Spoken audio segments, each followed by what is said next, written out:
Alright, welcome to this week's rendition of Three Men Minus One and a TV show. So today we're gonna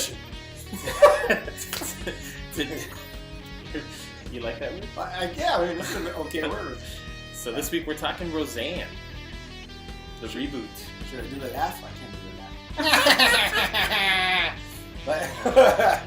If you blend those two, yeah, we're still far off. Yeah. If my dogs bark a little bit, I think that and what we did, that'll do it. So where should we start? Well, we should say that Roseanne was a show because some new viewers might not know that it's like a reboot. They might just go, "Oh, some new old lady, I'm not gonna watch it." But right? I think it's for us. It's a nostalgia show. Yeah. The reunion thing, but it originally aired in 1988 and went off the air in 1997. So, I mean, there's, 20 years in between the last show that aired and the show we were getting now. So people had, enough time to grow and age and stuff, and we can kind of see that with the characters on the show themselves. Like, some of the characters that were kids back in that day now have kids. Yeah. So, it does play to that, where you could kind of see the story, how it developed, and I guess we disconnect and then come back and, this is what's been going on for the past 20 years. So that's kind of where the show goes. So what's your fresh take? Well, I don't know if it's fresh and stuff. I mean, what's your fresh take 4 episodes in? So we're 4 episodes in, and I guess I'll leave episode 1 up to you because you've seen it more recently than I did. I saw it when it first aired, and then you kind of came in a little bit after that, and so the information is actually more fresh for you. First episode, what was your reaction to that?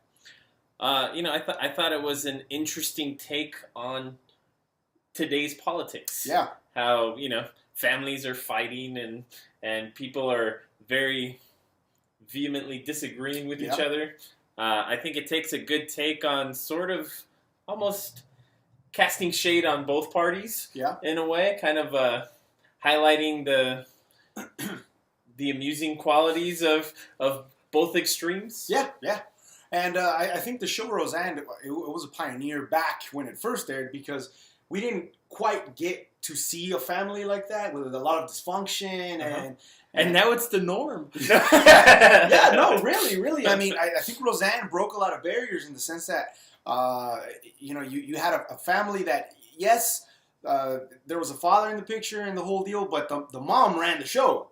And like whatever Roseanne said is kind of went. And you got John Goodman, this big old, burly dude, manly guy working on his cars and, working with his hands. Yet, as soon as Roseanne said something, John Goodman's character, Dan, he was like, okay, whatever, and that was otherwise known as what every wise man should. Yeah, but I guess they really gave it to us and said, hey, you know what? No bullshit here. We're not pulling any punches. Like, this is what, middle America, and actually not even just middle America, like, most of America's like. I guess there's the image of what we show, or what we used to show up to that point, and then Roseanne was kind of like, no, this is really what it's like. Well, and I think they're tackling a lot of issues. They're tackling, single mother moving back in with your parents. Yeah. They're tackling sort of gender ambiguous children. Mm-hmm. They're tackling, obviously, either mixed race or different raced mixtures in the family. Like, they're kind of taking on a lot with the maybe potentially controversial political stance of different characters in the movie or in the show. Mm-hmm. I just, I'm amazed that I saw the first episode, and we've seen already that there's been shows that did their whole reunion thing, and so they kind of take a different spin on it, or now it's not the older characters, it's the younger characters, but there's changes and evolutions and stuff, but Roseanne almost just truly, like we explained in the beginning, seems like a continuation of where we left off. What the great part and what I'm trying to get at right now is how a lot of the stuff that happened at the end of the show, they kind of brushed over it and said, nah, just kidding. And that was awesome. That was awesome. Like if I remember correctly, because I haven't seen the older shows. I don't remember correctly. Well, I'll try for both of us. I was thinking, why'd they go off the air? First, they won the lottery. If my memory serves me, like I said, I haven't seen the old shows, but they won the lottery. So the last season was real weird because they had all this money and stuff, and like they were like a lower middle class family, and all of a sudden they had all this money. So that kind of changes the dynamic. And then they went bankrupt and had to end the show at the end of the season. I think I honestly think there was something to that right at the end, and then Dan died. John Goodman's character died at the end of the first of the original. So they're basically like, that season didn't happen. Yes, that's what I'm saying. I think like the first episode, some of those things were even addressed, and they're like, just kidding. And then there's even one scene in the first episode where John Goodman, I don't know if you remember that part, but John Goodman says, "Why does everybody keep saying that I died?" That's great. I missed that. Yeah, and I have to rewatch it. Yeah, you gotta go back and rewatch it. So there's a lot of good stuff with this revamping of the show. I think the old seasons are on demand too. Like I think I'm gonna go back and rewatch the final season just so I get the jokes. Yeah, it might be a good idea. Another thing that we were talking about before we started filming was the Becky character. Mm-hmm. How people were wondering, like, how are they going to do that? Where if they're trying to bring all of the original cast back, but there were two Beckys, and they did a good job with it. It was in episode 2, right? I believe. I think so. Yeah. In between, like near the end of episode 1 and then beginning of episode 2, where they kind of brought her back in a cool way. Can you tell those of them who have not seen it kind of a tidbit without really spoiling it? Well, they the two Beckys interact with each other. Obviously, only one of them is still Becky. Yeah. But they're almost like, hey, like you look just like me, and the other one's like before I put my makeup on. Yeah. One of them has aged better. And it's a comedy show, and it's a family show, and they do talk about serious issues too. So it has some dimensions to it, which I think people enjoy. I enjoy. I mean, 15 million viewers is not just a nostalgia thing. It's hey, first episode was cool, and then let's keep watching. And it's a weekly thing, which is cool also because I would have expected them to go like the Netflix way or the streaming way. The whole season here's a whole season, and people kind of binge it. And no, they're going traditional with no, you gotta wait for next week for the next episode. And so I think that's kind of cool because it allows people like us that might not have all that time to stream stuff all the time to kind of like watch one episode and we're in, and then wait for the next week and be caught up with it. So we're how many episodes in? 4. And one return that we were talking about for episode 5, and hint here it goes, the David character, who was, if you remember, Darlene's sort of boyfriend / brother. It was weird, right? Because he had kind of been adopted as a son to the family, but he was dating Darlene. So that was a strange dynamic there. But again, it happens. Yeah. That kind of stuff happens, And so they're bringing him back for episode 5, which I can't wait. Is Sheldon coming with him? That would be kind of cool if they make some connect, like a crossover thing. Like he's my roommate. Yeah. I think that'd be kind of cool. Another thing that we wanted to touch upon was like the success of a lot of the main characters of the show. I mean, we have Emmy Award winners and people that have been in Academy Award winning films, and Roseanne herself has done stand up and done films and fuck national anthems up and done all kinds of producing. She's not the most recent one. Yeah. Fergie had to. Wouldn't Fergie fit? She should be a guest on the fucking show. Wouldn't she fit in the show? They can make a terrible national anthem rendition joke. Yeah, something like that. So, like Darlene's character, Sarah Gilbert's like a producer, and she's got all this money, and she was kind of the one who got the thing going. If my memory serves me again, and that my memory's not serving me too well, so I gotta keep saying that. We are getting older.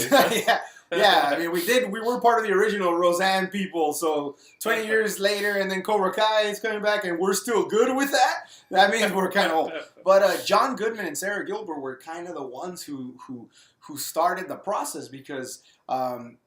A lot of times, actors, like we mentioned, that were successful, they don't want to go back to what they used to do.